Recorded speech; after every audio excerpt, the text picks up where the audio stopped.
Morning students, हम लोगों ने चैप्टर 8 है उसको स्टार्ट कर रखा है, उसी को ही कंटिन्यू कर रहे हैं। इससे पहले इसके 3 पार्ट्स है वो मैं आपको कंप्लीट करवा चुकी हूँ चैप्टर 8 से रिलेटेड। आज अपन करेंगे पार्ट 4 से रिलेटेड पॉइंट्स करेंगे। चैप्टर 3 में मैंने आपको बताया था कि जो सेल एंड वर्क होता है उसके 3 पार्ट्स होते हैं, और वो 3 पार्ट्स मैंने एक बार वापस देखी डायग्राम में वापस बना दिया आप लोगों के। इसमें लेकिन कैप्सूल और स्लीव लेयर ये दोनों मिलकर के तो बनाते हैं ग्लाइकोकेमिक्स। याद आ गया ना पॉइंट्स। फिर उसके बाद में सेकंड पॉइंट लेयर कौन सी होती है, सेल वॉल होती है। और थर्ड जो लेयर है जिसकी आज हम स्टडी करेंगे वो थर्ड लेयर कौन सी है, प्लाज्मा लेमा है, जिसको अपन क्या बोलते हैं, क्या बोलेंगे, प्लाज्मा मेम्ब्रेन भी बोलते हैं। मैं थोड़ा सा और डीपली कर देती हूँ ताकि देखिए ये वाली लेयर सबसे अंदर वाली लेयर। तो बिलो द किसके नीचे, below the cell wall a thin transparent layer present. The thin transparent layer is known as plasmalemma. क्या है वो, प्लाज्मा लेमा होती है। अब plasmalemma is known as the plasma membrane. So the plasma membrane is made up of protein and lipid. अब आप ध्यान में रखिएगा, प्लाज्मा मेम्ब्रेन चाहे प्रोकैरियोटिक सेल्स हो चाहे यूकैरियोटिक सेल्स हो, प्रोटीन और लिपिड की ही बनी होती है। ये जो डायग्राम है आपको पता है किसका बना रखा है मैंने, ये प्रोकैरियोटिक सेल्स का। किसका डायग्राम है, ये प्रोकैरियोटिक सेल्स का डायग्राम मैंने बना रखा है। तो अब देखिए आप आज अपन जो स्टडी करेंगे वो प्लाज्मा लेमा। तो the inner most layer, thin layer, transparent layer of the prokaryotic cells is known as the plasma membrane. Plasma membrane is made up of the protein and the lipid. Then now we study continue start. In the plasma membrane, some folded the inside. देखिए जैसे ये plasma membrane है, plasma membrane folded the inside to form the many extension insides. This extension is known as mesosome. Extension is known as the mesosomes. Man बोलते हैं mesosomes, ठीक है। अब mesosomes है, ये वर्ड किसने दिया था, इसको एक्सप्लेन किसने किया था, तो mesosome explain by the F James. किसका है मेसोसोम, एफ जेम्स का होता है जो मेसोसोम है वो। क्लियर हुआ ये बात, चलिए। अब ये मेसोसोम्स क्या फंक्शन परफॉर्म करती है, ये तो हमें पता होना चाहिए कि जब ये अंदर की तरफ फोल्डेड हो गई है, इनर साइड अगर फोल्डेड है तो वो फॉर्म क्या होती है, वो मेसोसोम्स होती है।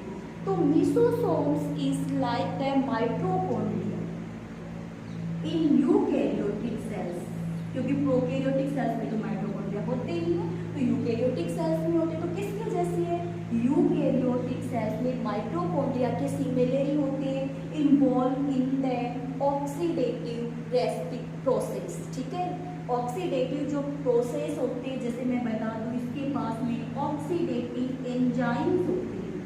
क्या होंगे, ऑक्सीडेटिव एंजाइम्स होते हैं।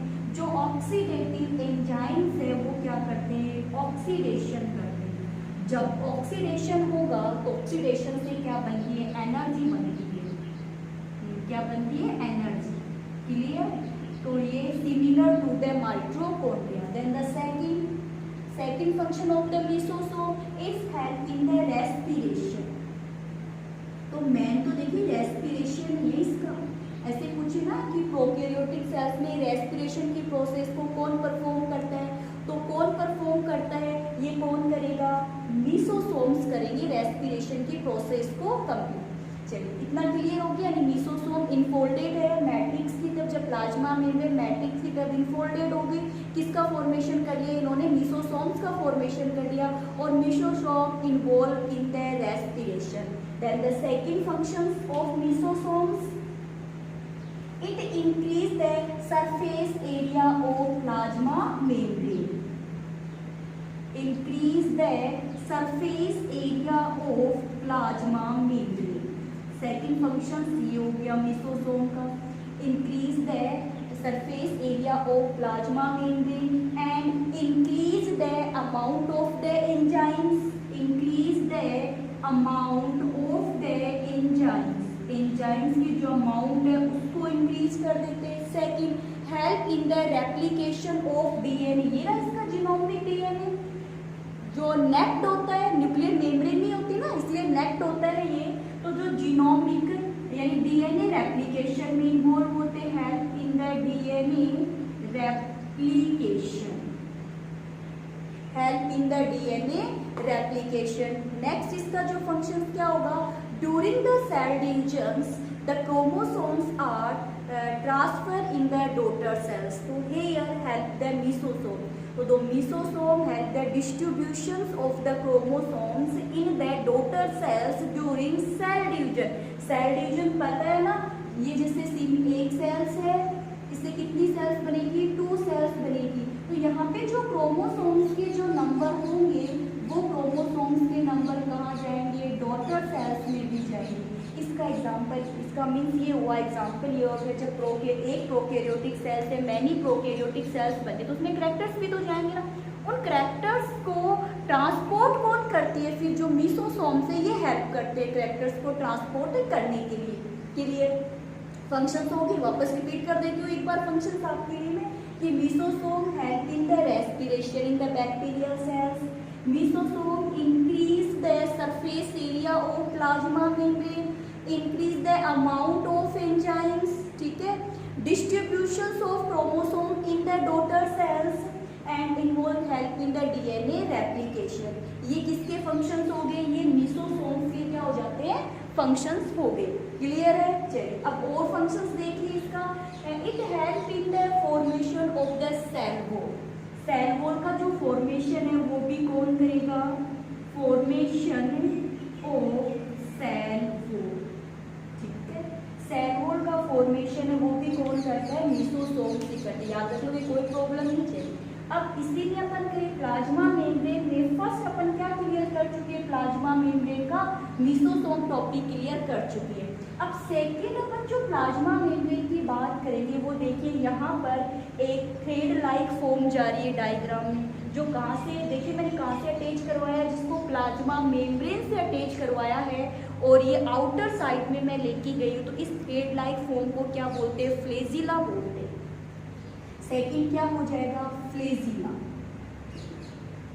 फ्लेजिला, तो flagella help in the locomotions, ठीक है, flagella help in the locomotions. अब फ्लेजिला अगर प्रेजेंट है तो this bacterial cell is the motiles, if the flagella is not found bacterial cell is not motiles. अब आप ये कहोगे क्या पता चला ये मोटाइल्स है नॉन मोटाइल्स है, तो देखिए आगे अपन जो टॉपिक करेंगे तो उसमें बैक्टीरिया के टाइप्स करेंगे।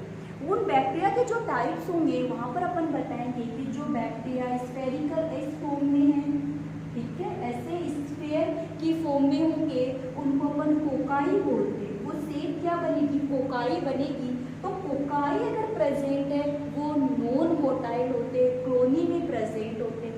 जैसे ऐसे स्फेरिकल फॉर्म आ जाती है बैक्टीरिया की, तो स्फेरिकल फॉर्म में क्या प्रेजेंट होंगे, ऐसे फ्लेजिला प्रेजेंट होंगे, तो वो कौन से हो जाएंगे, फिर मोटाइल्स हो जाएंगे। तो इनके टाइप्स की अपन स्टडी नेक्स्ट करेंगे, पहले अभी अपन प्लाज्मा लेमा की स्टडी कर रही है। फ्लेजिला, अब देखिए फ्लेजिला के पार्ट्स देखिए, फ्लेजिला का जो पार्ट्स है ना, जो पार्ट सेल मेम्ब्रेन को अटैच किए हुए हैं उस पार्ट्स को अपन क्या नाम दे देते हैं, बेसल बॉडी, बेसल बॉडी, ठीक है।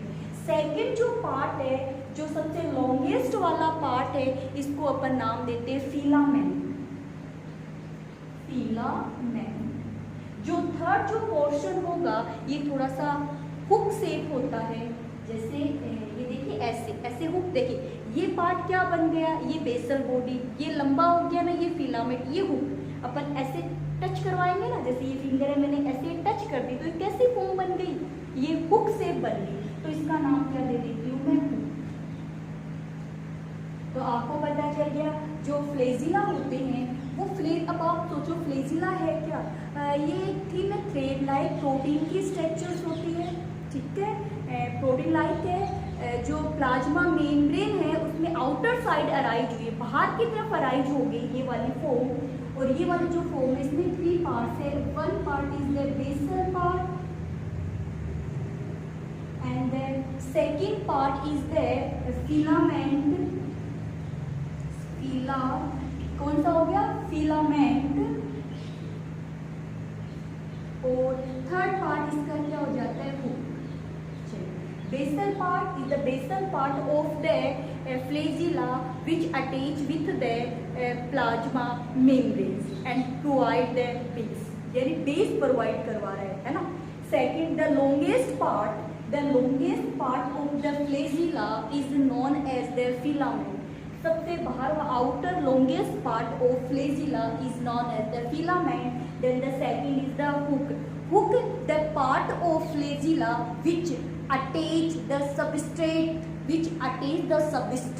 क्लियर। यानी जो बैक्टीरिया को किसी भी सरफेस से अटैच, जैसे ये सरफेस है तो बैक्टीरिया को ऐसे सरफेस से क्या करवा देगा, अटैच करवा देगा। तो बैक्टीरिया को सरफेस से अटैच कौन करवा रहा है, वो कौन करवाता है, वो हुक करवाता है। क्लियर हो गया स्ट्रक्चर, कोई प्रॉब्लम नहीं। बेसल पार्ट, फिलामेंट और हुक, ये इसके क्या हो जाते हैं, पार्ट्स हो जाते हैं। First is the basal, filament और हुक, किसके पार्ट है ये, फ्लेजिला के पार्ट होते हैं। Flagella help in the locomotion.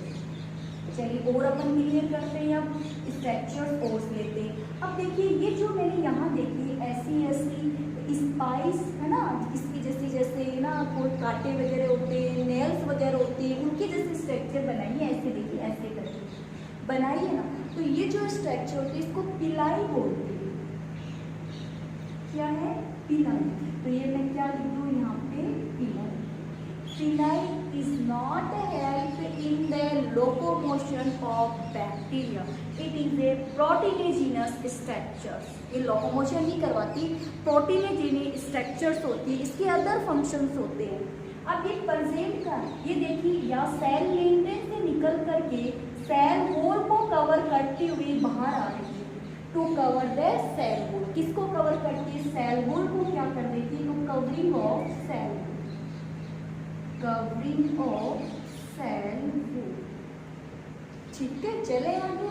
अब अपन जो पिलाई की बात कर रहे हैं, पिलाई के अंदर बताते हैं प्रोटीन की बनी हुई एक स्ट्रक्चर होती है। Pili are the two, first is the longer and second is the shorter. First is the longer and second is the shorter. Longer पिलाई is known as the sex पिलाई, इसको sex पिलाई भी बोलते हैं। It helps in the sex materials because this pili involved in the reproduction in the bacteria. This is known as the F positive यानी donor. अब ये कहाँ प्रेजेंट है, ये मेल में प्रेजेंट होती है, क्योंकि देखिए ये जैसे एक बैक्टीरिया बना है, इसके साथ में जो सेकंड बैक्टीरिया होगा इसका जेनेटिक मटेरियल अदर के अंदर क्या होगा, ट्रांसपोर्ट होगा। तो जब genetic material one bacteria to another bacteria में ट्रांसफ़र हो रहा है तो वो ट्रांसफ़र करवाने का काम कौन करती है, लोंगर पिलाई ही करती है। ठीक है, तो लोकोमोशन में हेल्प नहीं कर रही, ये क्या कर रही है, मटेरियल्स को ट्रांसपोर्ट करवाने में क्या करती है, हेल्प करती है। जैसे देखिए ये एक बैक्टीरिया है, ठीक है, जैसे मैं यहाँ बनाऊँ, एक बैक्टीरिया ये है और एक बैक्टीरिया ये है, ये दोनों क्या है, बैक्टीरिया है। और इनके बिटवीन ये जो अब यहाँ का जेनेटिक मटेरियल यहाँ चला जाएगा, है ना, इस फॉर्म का जेनेटिक मटेरियल इस फॉर्म में जा रहा है, तो फॉर्म में लेके जाने का कौन करती है, लोंगर पिलाई करती है। अब है शॉर्टर पिलाई, तो शॉर्टर जो पिलाई होगी इसको फिम्ब्राई भी बोलते हैं। क्या बोला जाता है, इसको फिम्ब्राई भी बोला जाता है। अब ये क्या काम करती है, जैसे मान लीजिए बैक्टीरिया है, आपको पता है बैक्टीरिया तो एवरीवेयर है, वाटर में भी है, सॉइल में भी बैक्टीरिया प्रेजेंट है, एयर में भी बैक्टीरिया प्रेजेंट है। कि जैसे देखिए कोई स्ट्रीम धाराएं चल रही है ना, लॉन्ग स्ट्रीम चल रही है, पावरफुल स्ट्रीम चल रही है, तो उस स्ट्रीम के साथ में जो वाटर फ्लो हो रहा है, हाई स्पीड से जो वाटर फ्लो हो रहा है, तो उसमें जो बैक्टीरिया भी फ्लो होते हैं। बट ये क्या करती है, फिम्ब्राई का क्या काम होगा, ये हाई स्पीड फ्लोइंग वाटर के अंदर बैक्टीरिया को किसी भी सरफेस से टच करवा देती है। यानी उसमें प्रोटेक्शन प्रोवाइड करवाती है, यानी कि हाई स्पीड के अंदर जो वाटर फ्लो हो रहा है उस समय बैक्टीरिया को किसी भी सबस्ट्रेट से अटैच कौन करवाती है, फिमराई करवाती है। तो फिमराई किसके सोटर पिलाई ही होती है।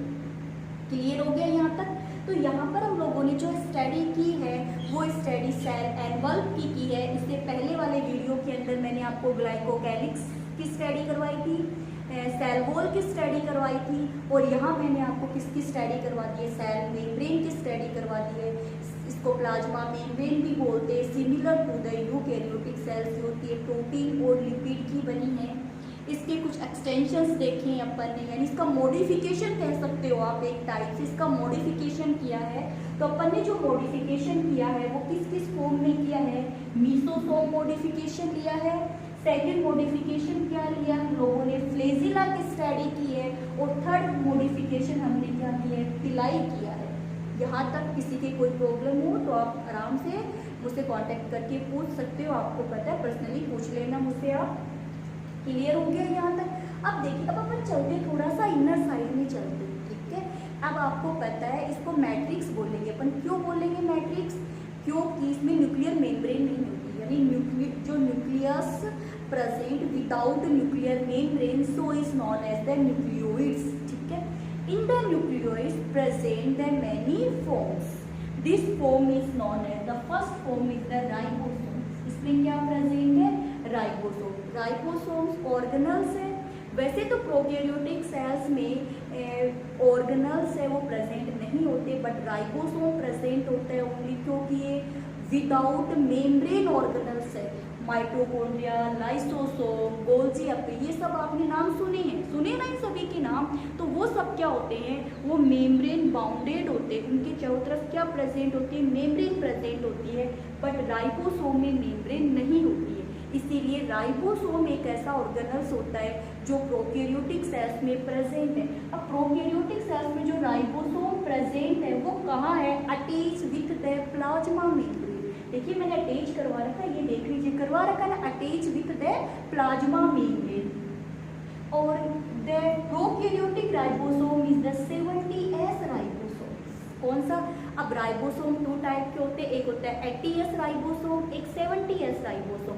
बट प्रेजेंट टाइम में अपन स्टडी किसकी करेंगे, 70S राइबोसोम की करेंगे। जो 70S राइबोसोम्स प्रेजेंट है प्रोकैरियोटिक सेल्स में, यूकैरियोटिक में भी होगा, बट यूकैरियोट में साइटोप्लाज्म में नहीं होता ये कहाँ होगा, माइटोकॉन्ड्रिया के अंदर, क्लोरोप्लास्ट के अंदर प्रेजेंट होगा। क्योंकि यूकैरियोटिक का जो साइटोप्लाज्म है उसमें तो केवल कौन सा होता है, 80S ही होता है, बट यहाँ ये कौन सा होगा, 70S होगा। इसके 2 सब यूनिट्स है, ठीक है। कितनी सब यूनिट्स है, 2 सब यूनिट्स है। इसका में जब इसके परसेंटेज देखे गए थे, अमाउंट देखी गई थी, तो 2 अमाउंट में मिला था, एक तो था 50S और एक था 30S। ऐड मत कर देना कि आप ये कह दो कि मैम ये तो ना 80S हो गए, मतलब इसको ऐड नहीं करना है आपको। ये सेंट्रीफ्यूगेशन एक मेथड होती है, उसके बेस पर इनके परसेंटेज देखे गए थे। तो ये बात अपन बाद में क्लियर कर लेंगे, कोई प्रॉब्लम नहीं आएगी। तो आप ध्यान में रखिएगा, 70S राइबोसोम्स होते हैं। Ribosome involve in the synthesis of protein. इनका क्या काम होता है, ये प्रोटीन का क्या करते हैं, सिंथेसिस करते हैं, ठीक है। प्रोटीन का क्या करते हैं, सिंथेसिस करते हैं। अब देखिए ये जो राइबोसोम्स जो होते हैं ना, अब मैं राइबोसोम्स बता रही हूँ कि एक होता है mRNA। अब आपको ये नहीं पता है mRNA क्या होता है, तो एक बार मैं फटाफट बता देती हूँ। RNA है, RNA भी प्रेजेंट होता है। अब RNA 3 टाइप के होते हैं, mRNA, tRNA और RNA। mRNA को मैसेंजर RNA बोलते हैं, जिसके पास में इंफॉर्मेशन होती है प्रोटीन सिंथेसिस के लिए। आप ऐसे समझ लो केवल एक बार, ये mRNA है जिसके पास में प्रोटीन सिंथेसिस से रिलेटेड क्या है, इंफॉर्मेशन है जिसके पास में। तो अब यहाँ पे mRNA जो है ना, mRNA पे a long chains of the ribosomes. mRNA पे क्या होगा, एक long chain of the ribosome, small सब यूनिट एंड द लार्ज सब unit. A long chain of the ribosome on the mRNA is known as the polyribosome. Is known as the polyribosome. The ribosomes are involved in the protein synthesis. Involved in the protein synthesis. The upper is the large subunit 50 तो ribosome आपके ध्यान में आ जाए, कोई problem नहीं ना। एक बार आप ऐसे समझ लीजिए कि mRNA मैसेंजर RNA होता है जिसके पास में इंफॉर्मेशन होती है प्रोटीन सिंथेसिस के लिए। क्लियर। चलिए अब अपन बात करते हैं और इन्फॉर्मेशन देखते हैं और इसमें क्या क्या मटेरियल प्रेजेंट है। अब देखिए यहाँ पर कुछ और ऐसे मैंने बहुत सारे ऐसे पार्टिकल्स बना रखे विदाउट मेम्ब्रेन पार्टिकल्स। तो many without membrane particles are present in the matrix is known as the inclusions bodies, known as the inclusions bodies like as the phosphate particles, ठीक है, कैल्शियम पार्टिकल्स, ऐसे particles present होते हैं इनके, तो उनको inclusions bodies बोल दिया जाता है। डिफरेंट टाइप के पार्टिकल्स क्रिस्टल फॉर्म में पाए जाएंगे। क्रिस्टल फॉर्म आपको पता है, जैसे साल्ट की जो फॉर्म होती है उसको हम क्रिस्टल फॉर्म बोलते हैं। तो क्रिस्टल फॉर्म के अंदर मैनी पार्टिकल्स प्रेजेंट होते हैं, उनको कंक्लूजन्स बॉडीज बोला जाता है। फिर देखिए इनर साइड के अंदर इसमें क्या प्रेजेंट है, जेनेटिक मटेरियल प्रेजेंट है जिसमें मेम्ब्रेन तो है नहीं, तो अपन इसको जीनोमिक डीएनए बोलते हैं। सिंगल मेम्ब्रेन, ठीक है, जीनोमिक डीएनए विदाउट मेम्ब्रेन के प्रेजेंट होता है। फिर साथ ही साथ में देखिए जीनोमिक डीएनए के अलावा एक और सर्कुलर डीएनए प्रेजेंट है। वैसे तो मैं ये आपको डिफरेंस मैंने बताया था ना आपको, तब मैंने ये टॉपिक क्लियर कर दिया था, यानी कि जीनोमिक डीएनए, इस जीनोमिक डीएनए के अलावा प्रेजेंट है डीएनए जिसका नाम होता है प्लाज्मिड। क्या नाम है, जो प्लाज्मिड होता है, इसमें रेप्लिकेशन की प्रोसेस बहुत ज़्यादा होती है, कॉपियाँ बहुत जल्दी बनाता है ये प्लाज्मिड। तो इसीलिए इसको जेनेटिक इंजीनियरिंग में वेक्टर के लिए काम में लेते हैं। इसको प्लाज्मिड, इसको रिमूव कर लेते हैं, इसको यहाँ से क्या कर लेंगे, रिमूव कर लेंगे। तो यानी कि अगर इसको प्लाज्मिड को बैक्टीरिया से रिमूव कर लिया जाता है तो इस पर कोई बैड इफेक्ट भी नहीं होता है, क्योंकि इसका जेनेटिक मटेरियल तो ये रहा, ये इसके पास में इंफॉर्मेशन है ना, जो करेक्टर्स है उनको ट्रांसफर करने के लिए। तो अगर इसको निकाल भी लिया जाए तो कोई प्रॉब्लम क्रिएट नहीं होती। कहाँ काम में आता है, जेनेटिक इंजीनियरिंग के लिए यूज में लिया जाता है। तो ये आपका टॉपिक था स्ट्रक्चर ऑफ किसकी, प्रोकैरियोटिक सेल्स की। तो प्रोकैरियोटिक सेल में सेल एनवल्प अपन ने किया है, न्यूक्लियस से रिलेटेड पॉइंट्स क्लियर किए अपन ने, ठीक है। ये मेम्ब्रेन से इन सब की अपन ने क्या किया, स्टडी किए। पॉलीराइबोसोम्स क्या होते हैं ये भी अपन ने देखा है। तो ये टॉपिक था जो मैंने क्लियर कर दिया है, स्ट्रक्चर ऑफ सेल मेम्ब्रेन से रिलेटेड। चलिए आज का जो क्वेश्चन आपको पता है, वीडियो के लास्ट में तो क्वेश्चन पुटअप होंगे जिनका आंसर आपको देना होगा। आज का जो क्वेश्चन है वह व्हाट मीन्स ऑफ पॉलीराइबोसोम्स, क्या क्वेश्चन है, एक तो ये रहा पॉलीराइबोसोम्स क्या है। सेकंड जो क्वेश्चंस रहेगा आपका, वो सेकंड क्वेश्चंस ये है, give the two functions of lysosomes, ठीक है। लिसोसोम से केवल कोई भी दो फंक्शंस आपको सेंड करने और आराम से आप टॉपिक को समझिए। कोई प्रॉब्लम्स हो तो आप मुझसे डिस्कस कीजिए टॉपिक से रिलेटेड।